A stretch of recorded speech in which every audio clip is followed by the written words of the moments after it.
مسعر نے ابو صخرہ جامع بن شداد سے روایت کی، انہوں نے کہا میں نے حمران بن ابان سے سنا، انہوں نے کہا میں عثمان رضی اللہ عنہ کے غسل اور وضو کے لیے پانی رکھا کرتا تھا، اور کوئی دن ایسا نہ آتا کہ وہ تھوڑا سا پانی اپنے اوپر نہ بہا لیتے، یعنی ہلکا سا غسل نہ کر لیتے۔ ایک دن عثمان رضی اللہ عنہ نے کہا رسول اللہ صلی اللہ علیہ وسلم نے اس نماز سے، مسعر کا قول ہے میرا خیال ہے کہ عصر کی نماز مراد ہے، سلام پھیرنے کے بعد ہم سے گفتگو فرمائی۔ آپ صلی اللہ علیہ وسلم نے فرمایا میں نہیں جانتا کہ ایک بات تم سے کہہ دوں یا خاموش رہوں۔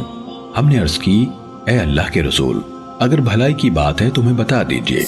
اگر کچھ اور ہے تو اللہ اور اس کا رسول بہتر جانتے ہیں۔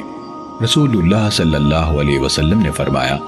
جو بھی مسلمان وضو کرتا ہے اور جو وضو اللہ نے اس کے لیے فرض قرار دیا ہے اس کو مکمل طریقے سے کرتا ہے،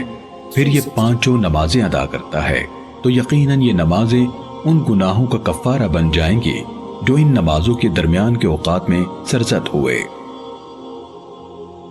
صحیح مسلم حدیث نمبر 546۔